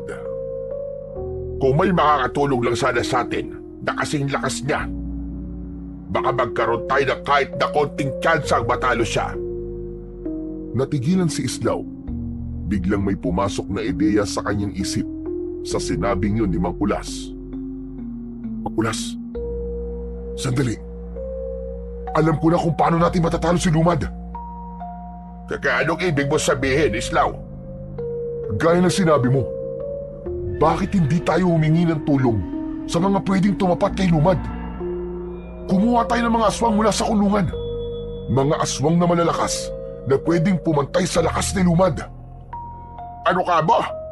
Aba, imposible ang naisip mo, Islaw. Hindi lalaban ng mga aswang na yon sa kauri nila, lalo na sa kagaya ni Lumad. Lalaban sila kung bibigyan natin sila ng kapalit na hinding-hindi nila matatanggihan. At ano naman ang magiging kapalit na yon? Huminga ng malalim si Islaw bago sumagot. Ang kalayaan nila. Kung yan ang kapalit na ibibigay mo sa kanila, sigurado ako na papayag nga sila. Pero sandali lang, Islaw. Meron ka na bang napiling mga aswang na nakakulong dito sa isla? Meron na po. Alam ko na kung sino may sapat na lakas para makatulong sa atin. Nagkatinginan sina Islaw at Mangkulas. Sa pagkakataon na yon, naramdaman ni Islaw na meron ng ideya si Mangkulas kung sino ang mga aswang na tinutukoy niya. Alam nila na sa susunod nilang hakbang ay maaaring magdala ng mas malaking panganib yun para sa kanila. Pero yun na lang ang natitira nilang pag-asa. Laban kay Lumad. Kinabukasan ay naglakad sina Islaw at Mangkulas patungo sa kulungan ng mga aswang.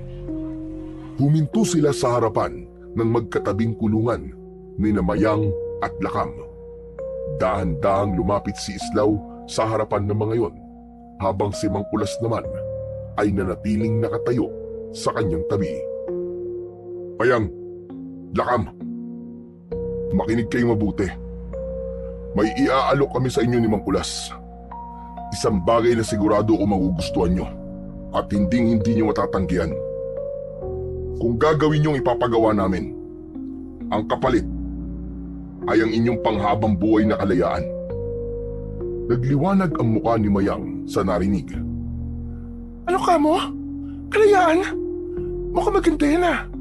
Ano bang ipapagawa niyo sa amin, Islaw? Huwag ka magpanin lang, Mayang. Sigurado kung hindi natin sila mapagkakatiwalaan. Malamang, isa lang itong paraan nila.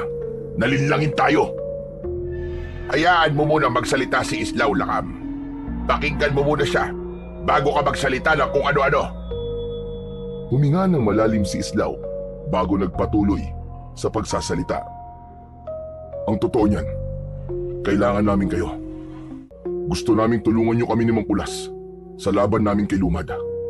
Naniniwala ako na kung pagsasamahin natin ang ating lakas at kakayahan, magagawa nating talunin si Lumad.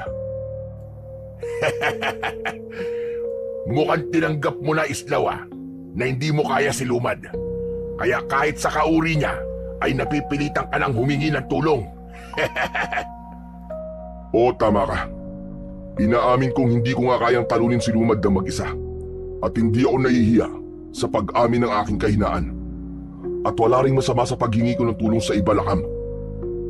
Napatingin si Mayang kay Islaw at tila nabighani sa tapang niyang aminin ang katotohanan na meron din siyang kahinaan. Napangiti ito at tumango. Payag ako. Tutulungan kita, Islaw. Ihibang ka na ba, Mayang? Siguradong papatayin ka ni Lumad. Oo, malakas tayo. Pero mas malakas si Lumad. Kakaiba siya.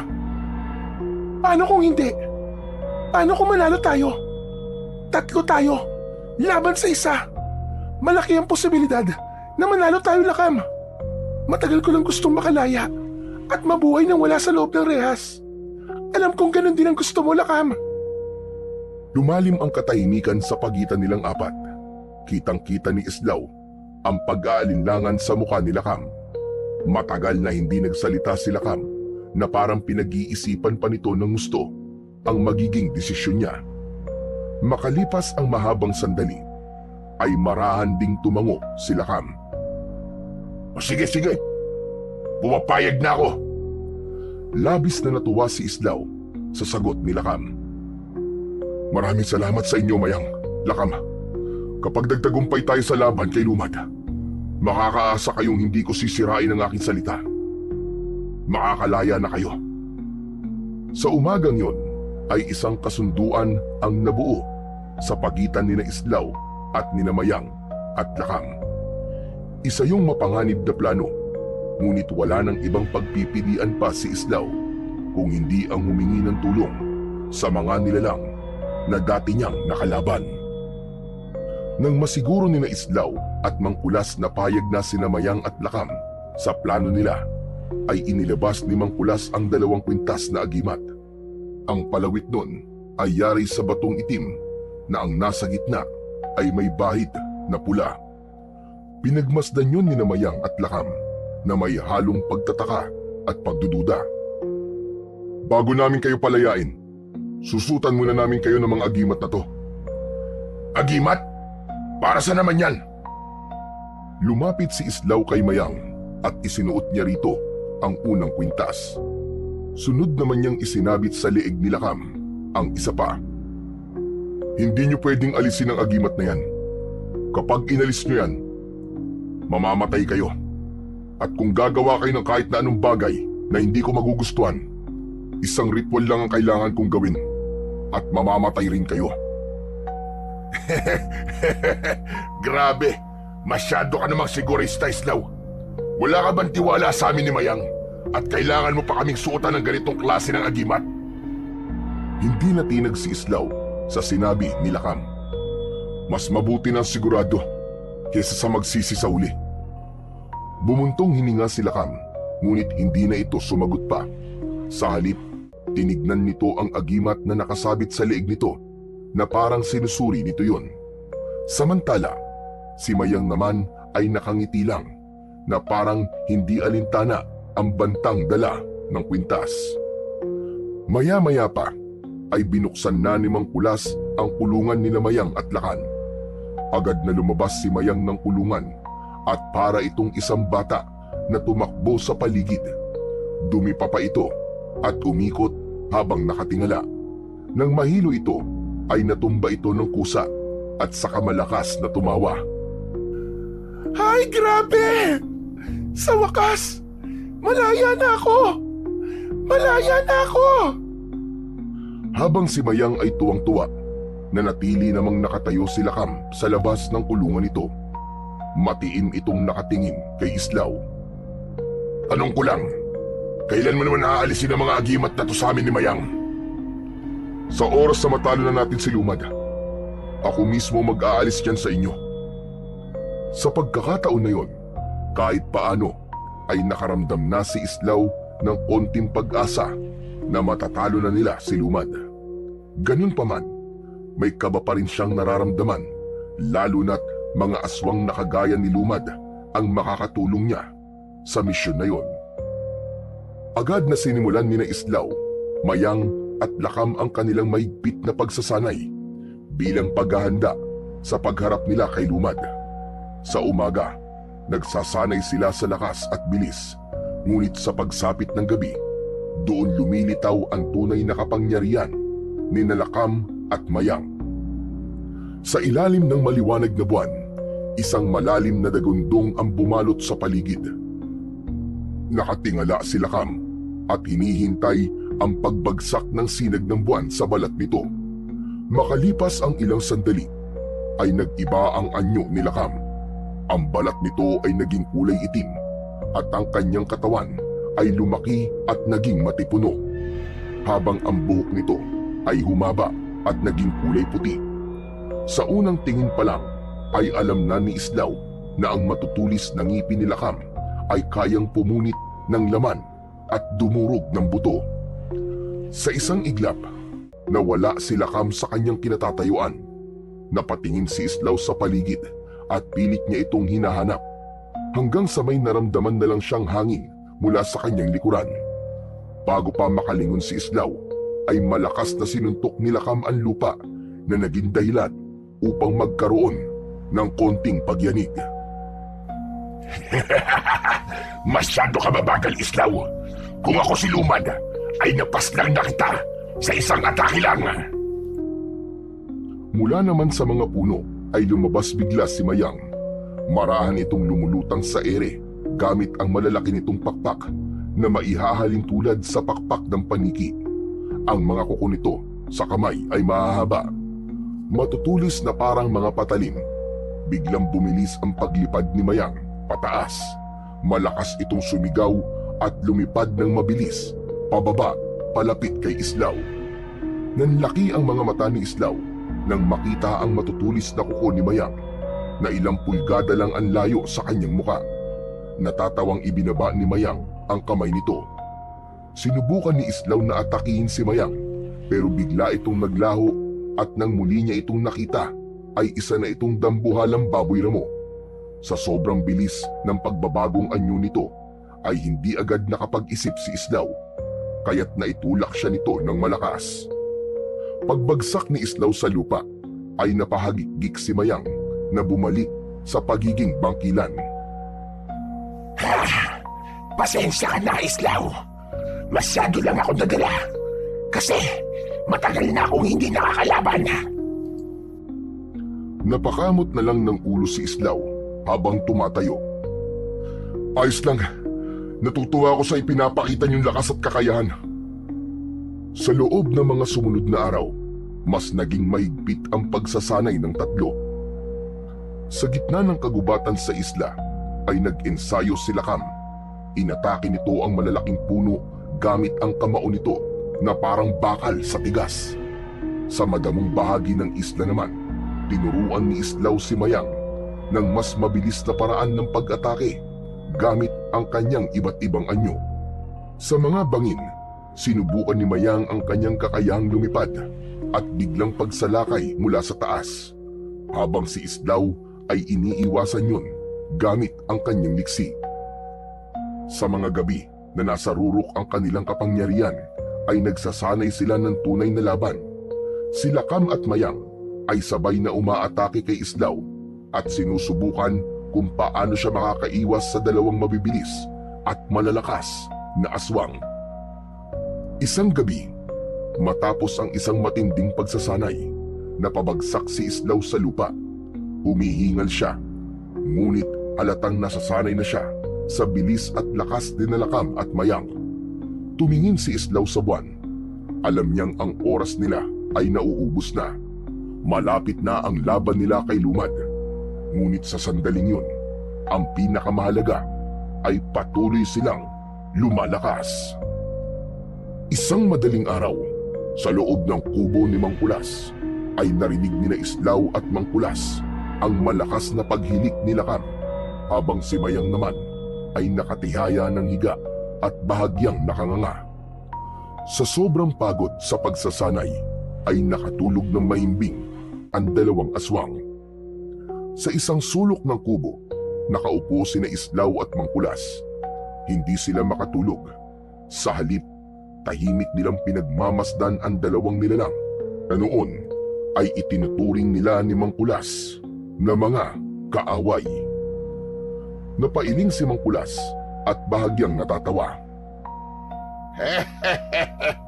Kung may magsasabi sa akin noon na isang bangkilan at isang gabunan ang magtutulungan, tatawanan ko lang siya. Bakit naman, Mang Kulas? Dahil noon pa man, mortal na magkaaway ang lahi nila. Ang gabunan ay malakas, matibay, at tapat sa kanilang pangkat. Pero kinatatakutan sila dahil sa kanilang walang awang pag-uugali. Ang bangkila naman, tuso, mabilis, at biyasa sa pagbabagong anyo. Pero hindi kailanman sila nagkasundo. Lagi silang magkalaban sa mga teritoryo, sa pagkain, at sa paniniwala. Humugot ng malalim na paghinga si Islaw, saka tumingin kay Mayang na mahimbing pa ring natutulog. Kahit sa pagtulog, may kaunting ngiti sa labi nito na para bang nananaginip ng kung anong nakatatawa. Pagkatapos, lumipat naman ang tingin niya kay Lakam. Seryoso pa rin ang muka na parang kahit sa panaginip ay hindi nito iniiwan ang pagiging mandirigma. Sa totoo niyan, Mang Kulas, hindi ko rin po talaga akalain na darating ang araw na mga aswang ang magiging kasama ko sa laban na ito. Mang Kulas, kinakabahan pa rin ako hanggang ngayon. Hindi mo kailangan mabagabag, Islaw. Ang mundo ay hindi palaging itim at puti. Kung minsan, ang inaakala nating kalaban ay sila pa pala ang tutulong o makakatulong sa atin. At ang ating inaakalang kakampi, sila pa ang unang magtataksil. Siguro nga tama ka, Mang Kulas. Ang kailangan ko lang gawin ngayon ay ang magtiwala kina Mayang at Lakam. Ganyan nga, Islaw. Isa pa, ilang araw na kayo nagsasanay at nakita ko ang dedikasyon nila na labanan ang halimaw na si Lumad. Sana nga'y sapat na ang lakas naming tatlo para matalo si Lumad. Pero Mang Kulas, wala na ba talaga tayo nung abunong buto ng gabunan? Sa tingin ko kasi kung meron pa tayo nun, pwede nating sabuyan si Lumad ng abo na yun at magkakaroon kami ng pagkakataon para matalo siya ng tuluyan. Ikinalulungkot ko, Islaw, pero wala na talaga. Sa ngayon ay wala na kayong ibang magagawa pa kundi labanan si Lumad gamit ang inyong lakas at kapangyarihan. Nang magbalik ang tingin ni Islaw kina Lakam at Mayang, ay may kung anong init na bumalot sa kanyang dibdib. Napangiti siya nang mapagtanto niya na hindi na lang basta aswang ang dalawa, kundi ang mga ito ang pag-asa niya para tuluyan ng matuldukan ang kasamaan ni Lumad. Hanggang sa dumating na ang araw ng pag-alis nila Islaw sa isla upang magtungo sa baryo Batabat. Nakatayo sila sa dalampasigan kung saan nasa tabi nila ang bangka na sasakyan nila paalis sa isla na yon. Ngayong araw na tayo aalis sa islang ito para magtungo sa baryo Batabat. Talaga? Sa wakas, makakakita na ulit ako ng maraming tao. Makakakain na ulit ako ng masarap na pagkain at makakainom na uli ako ng dugo. Mayang, hindi kayo pwedeng pumatay ng tao. Yan ang maigpit kong ipinagbabawal. Hoy, ano ka ba naman? Hindi dugo ng taong tinutukoy ko, kundi dugo ng baboy, Ramo. Basta, hindi kayo pwedeng pumatay ng tao. Alam niyo na ang mangyayari kapag ginawa niyo yun. Oo na, sige na. Magpapakabait ako. Pangako ko yan. Ikaw naman, Lakam. Handa ka na ba? May pagpipilian pa ba ako?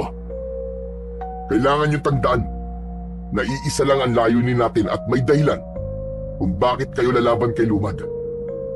At yun ay para ipakita niyo na kaya niyong lumaban hindi lang para sa sarili niyong kalayaan, kundi para sa kalayaan ng mga tao sa takot na bumabalot sa kanila at sa kapakanan ng mas nakararami. Kahit aswang kayo, ay hindi yun hadlang para gumawa kayo ng tama at mabuti. Na, Islaw. Tara na. Umalis na tayo sa islang ito. Ang dami mo pang sinasabi. Naglakad na sila sa bangka kung saan naghihintay si Mang Kulas. Dala nito ang isang lumang supot. Narito na ang ilang halamang gamot at langis. Alam kong hindi kayo basta-basta mapipinsala. Pero hindi masamang may dala kayong panggamot sa inyong mga sugat. Kinuha ni Islaw ang supot at tumango bilang pasasalamat sa matanda. Alam kong mahirap ang laban na kakaharapin nyo. Pero ito ang tatandaan nyo. Hindi kayo nag-iisa. May dahilan ang kalikasan kung bakit nagkatagpo-tagpo ang landas nyo. Magtiwala kayo sa isa't isa at palagi kayong magtulungan. Salamat po, Mang Kulas. Malaki po na itulong niyo sa aming pagsasanay. Lumapit si Mayang at mabilis na yumakap kay Mang Kulas. Ikinagulat naman yun ng matanda. Salamat sa lahat, matanda. Kahit palagi mo akong sinasermonan. Hay nako, pasaway ka pa rin talaga kahit kailan, Mayang. Walang anuman. Si Lakam naman ay tumangulang kay Mang Kulas bilang respeto. O sige na, umalis na kayo at mag-iingat kayong tatlo. Hangad ko ang inyong tagumpay. Sumakay na sila sa bangka. Nang magsimulang umusad ang bangka palayo sa isla, tinanaw ni Islaw ang lumiliit na imahe ni Mang Kulas sa dalampasigan. Isang kabanata ng kanilang buhay ang nagtapos. Ngunit isang mas malaking laban ang naghihintay sa kanila sa pagbabalik nila sa Baryo Batabat. Nang makarating sila Islaw sa Baryo Batabat, ay sumalubong sa kanila ang nakabibinging katahimikan. Bumungad sa kanila ang mga bakas ng pananalasang nangyari roon. Mga bahay na wasak at mga taong bakas ang takot sa mukha. Halos madurog ang puso ni Islaw habang iginagala niya ang kanyang mata sa paligid. Di ko akalaing ganito na ang itsura ng baryo namin. Malinaw na hindi lang isang beses sumatake ang lumad na yun dito, Islaw. Malamang, sinamantala niya ang pagkakataon habang wala ka. Pinagpatuloy nila ang paglalakad patungo sa bahay ni Islaw. Nang makapasok sila, ay agad silang naupo at sinimulang mag-usap. Kailangan natin magplano ng gusto. Hindi natin pwedeng harapin si Lumad nang hindi natin alam ang kahinaan niya. Yan ay kung meron siyang kahinaan. Lahat ng nilalang Mayang ay may kahinaan. Kung ganon, anong gagawin natin? Una, kailangan malaman natin kung nasan si Lumad. Malamang ay nandito lang siya sa paligid ng baryo. Walang bahala ron. Mas mabilis akong kumilos sa gabi. Kaya ko rin magbago ng anyo. Kaya magiging madali para sa akin ang paghahanap sa kanya. Sige Mayang, pero mag-iingat ka. Nagpatuloy ang kanilang pag-uusap hanggang sa napansin ni Islaw ang kaliwang kamay ni Lakam na nakabalot ng isang itim at makapal na tela. Ano yan, Lakam? Bakit may nakabalot na itim na tela sa isa mong kamay? Wala ito. Binalutan ko ng tela ang isa kong kamay upang maprotektahan ito sa tuwing susuntok ako o aatake gamit ito. Nagsasabi ka ba ng totoo, Lakam? May nangyari ba sa kamay mo? Sinabi ko na nga sa'yong wala ito, Islaw. Saglit silang nagtitigan. Napansin ni Islaw ang bahagyang pag-iwas ng tingin ni Lakam. Pero hindi na siya nag-usisa pa. Isa pang pinakaayoko. Ayokong may liman sa pagitan nating tatlo. Tandaan nyo, tayong tatlo ngayon ay iisa. Ipinagpatuloy ng tatlo ang pagbuo ng plano laban kay Lumad. Natuwa si Islaw dahil napagtanto niya na mas masarap pala sa pakiramdam na hindi siya nag-iisa sa kanyang layunin na protektahan ang Baryo Batabat. Mula nang dumating sina Islaw sa Baryo Batabat, hindi sila tumigil sa paghahanap kay Lumad. Tuwing gabi, nagroronda sina Islaw at Lakam sa bawat sulok ng baryo. Samantalang si Mayang naman ay nag-aanyo bilang dambuhalang ibon at lumilipad sa kalangitan upang magmasid-masid sa kagubatan at sa mga masukal na bahagi ng baryo. Ngunit sa tuwing bumabalik ito, lagi nitong sinasabi ang parehong bagay. Wala pa rin. Ni isang bakas ng kuta niya ay hindi ko matunton mula sa impapawid. Hindi kaya nagtatago siya sa isang lugar na hindi natin inaasahan? O kaya naman, naghihintay siya ng tamang oras para umatake? Sa pangatlong gabi, habang nasa loob sila ng kubo at naghahanda ng kanilang mga sandata, isang malakas na sigawan ang pumunit sa katahimikan ng gabi. Agad na napatingin sina Islaw sa isa't isa. Bago mabilis na kumilos, kinuha ni Islaw ang kanyang itak, habang sila Kam naman at Mayang ay sumunod sa kanya palabas. Sa paglabas nila ay bumungad sa kanila ang nakapanghihilakbot na tanawin. Mga bahay na wasak ang mga pinto, mga tao na nagtatakbuhan, ang ilan ay sugatan na, at sa gitna ng kaguluhan na yon ay nakita nila si Lumad na walang awang inaatake ang bawat taong nakakasalubong nito. Tumiim ang bagang ni Islaw nang muling nakita ang hanagob na si Lumad. Lumad! Kami ang harapin mo, halimaw ka! Dahan-dahang tumingin si Lumad sa kanila. Isang ngisi ang gumuhit sa mukha nito.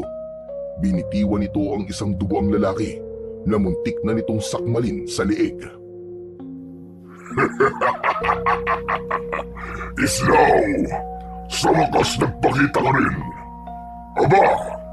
At mukhang may bago ka pang makakakampi ngayon! Sa isang iglap, mabilis na nagpalit ng anyo sina Mayang at Lakam. Si Mayang ay nag-anyong bangkilan, habang si Lakam naman ay naging isang mabagsik na gabunan. Hindi ako makapaniwala. Ang kauri ko mismo nasa panig mo ngayon. Nakatatawa ka, Islaw. Pero wala akong pakialam kung sino ang anong nasa panig mo ngayon. Tandaan mo ito, Islaw. Ang sino mang haadlang sa akin ay kamatayan ang sasapitin. Masyado kang maraming sinasabi, Lumad! Daig mo pa ang isang babae! Laban na!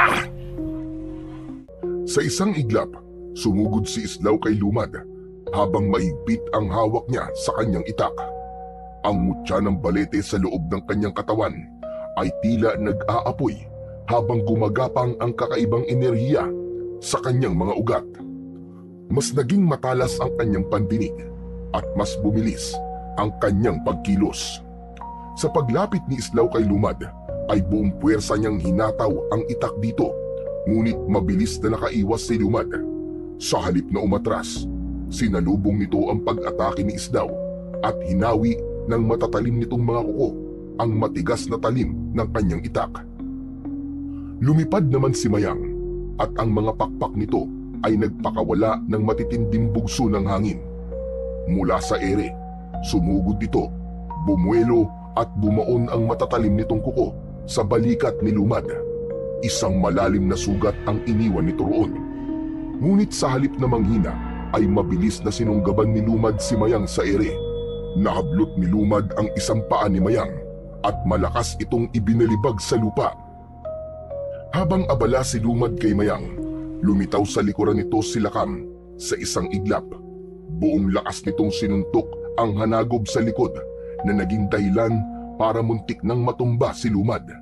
Pinaulanan ni Lakam si Lumad ng mabibigat na suntok sa katawan, sa muka at sa tagiliran, gamit lamang ang isa nitong kamay. Parang bakal ang kamao ni Lakam. Bumagsak si Lumad pero mabilis din itong bumangon na parang walang nangyari. Mabilis na inatake ni Lumad si Lakam at sumaksak ang matutulis nitong mga kuko sa tagiliran ni Lakam. Napangiwi si Lakam ng dahil sa sakit, ngunit imbis na umatras, hinablot nito si Lumad at sinakal gamit lamang ang isang kamay. Lakam! Hawakan mo siya! Huwag mo siyang pakakawalan! Gamit ang buong lakas, umakyat si Islaw sa isang puno at mula roon ay lumundag siya pababa. Itinutok niya ang itak sa leeg ni Lumad. Subalit sa uling sandali, mabilis na umiwas si Lumad. Kasunod nun ay nagawa nitong saksakin si Lakam sa tiyan gamit ang matutulis nitong mga kuko. Hinagis nito palayo si Lakan. Nang bumagsak si Lakan sa lupa, sumugod ulit si Islaw kay Lumad. Ang mutya ng balete sa loob ng kanyang katawan ay mas lalong nag-iinit. Ngunit sa kabila ng kanyang bilis ay nagawa pa rin sabayan ni Lumad ang bawat galaw niya. Hindi nagtagal, isang mabilis na sipa mula kay Lumad ang sumalubong sa sikmura ni Islaw. Dahilan upang mapaatras siya. Sa isang iglap, isang matulis na kuko ang humiwa sa kanyang tagiliran. Duguan na si Islaw pero hindi siya pinanghinaan ng loob. Mula sa itaas, lumipad muli si Mayang. Mula roon, sumugod ito pababa papunta kay Lumad. Nakaumang ang matatalim nitong kuko. Muling nagpakita ng bangis si Lumad. Sinunggaban nito si Mayang sa leeg at sa isang iglap, inihagis nito si Mayang sa isang puno. Napasigaw si Mayang at nang bumagsak ito sa lupa ay halos hindi na ito makagalaw. Sunod namang lumapit si Lakam kay Lumad. Kahit sugatan ito ay hindi pa rin ito sumusuko. Muling sumugod si Lakam, ngunit dahil sa mga sugat nito ay naging mas mabagal na ang pagkilos nito at sumalubong dito ang matatalim na kuko ni Lumad. Dumiretso yun sa dibdib ni Lakam. Muling bumagsak si Lakam. Gaya ni Lakam, sina Islaw at Mayang ay sugatan na rin at nakahandusay na sa lupa. Isang malakas at nakakalokong halakhak ang pinakawalan ni Lumad.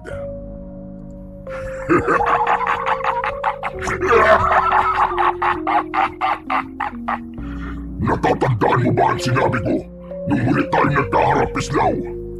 Sa susunod na pagkikita natin ay papatayin na kita. At ito na ang gabing yun, Islaw. Papatayin na kita. Tatanggalan ko na ng pag-asa ang bahay na ito na makakalaya pa sila sa mga kamay ko.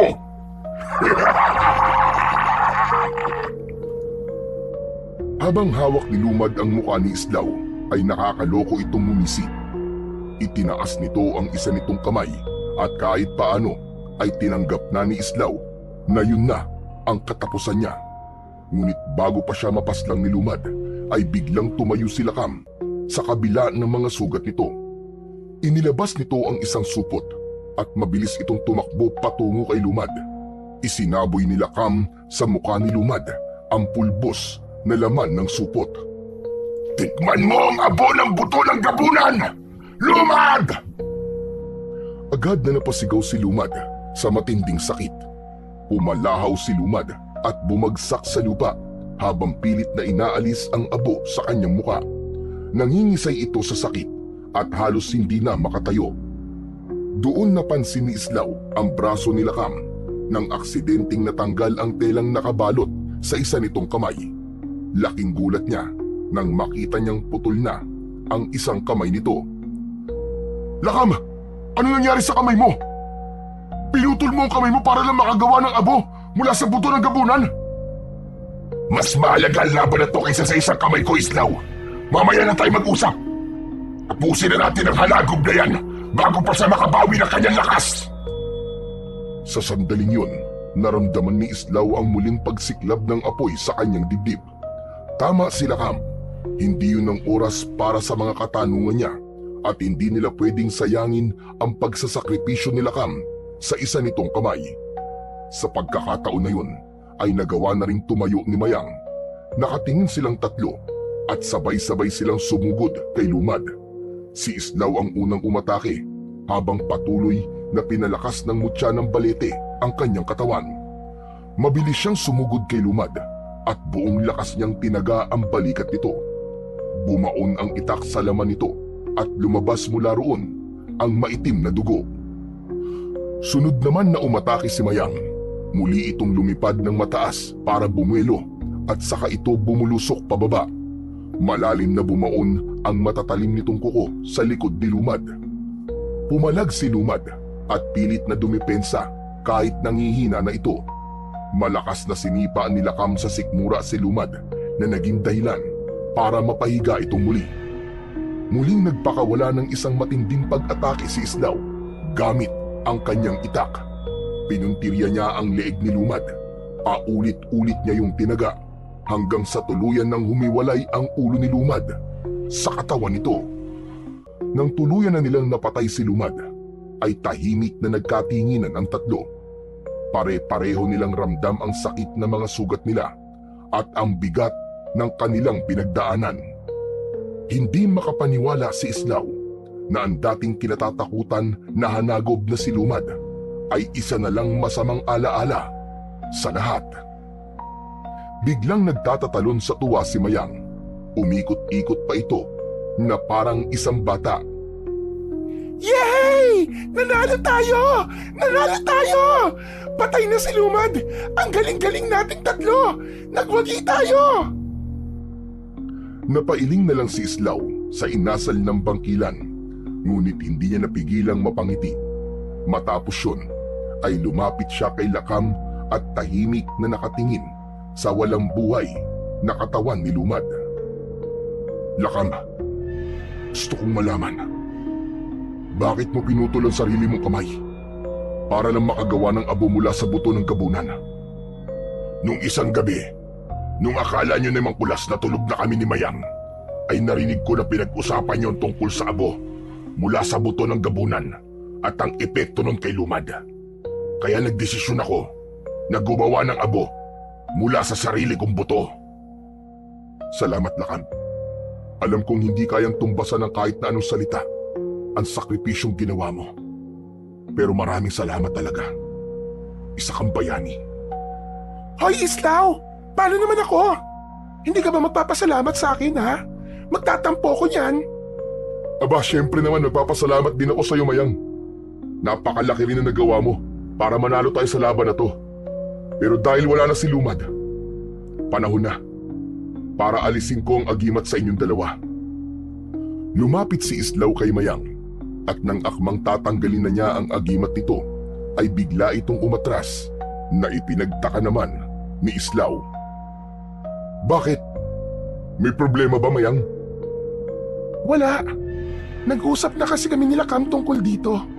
Napagkasunduan namin na wag nang alisin ang agimat na ito, Islaw. Si Mayang, mas gusto naming dala ang agimat na ito habang buhay, Islaw. Nais naming mabuhay bilang mga aswang na hindi pumapatay ng mga tao. Kaya sa oras na pumatay kami ng tao, hahayaan namin na ritualan mo ang aming agimat para mamatay na kami. Napanganga si Islaw sa kanyang narinig. Hindi niya inasahan ang ganung mga salita mula sa dalawa. Pinagmasdan niya ang mga ito. Nakita niya ang determinasyong magbago sa mga muka ng mga yun. Kung yan ang desisyon niyo, irerespeto ko yan. Ngunit simula sa araw na ito, malaya na kayo. Mayang, Lakam, maraming salamat sa tulong na ibinigay niyo. Hindi lang sa akin, kundi maging sa buong baryo Batabat. Sa huling pagkakataon ay nagpaalam na sina Mayang at Lakam kay Islaw.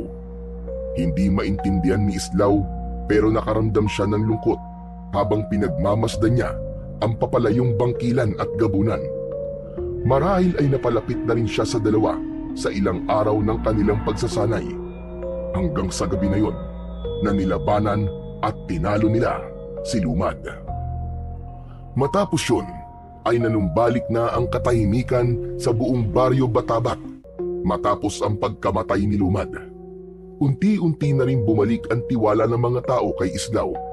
Paminsan-minsan, muling nagkikita sina Islaw, Mayang at Lakam, hindi bilang magkalaban, kundi bilang magkasangga. Kasama ni Islaw ang dalawa sa paghuli ng mga masasamang aswang upang ikulong sa isla ni Mang Kulas.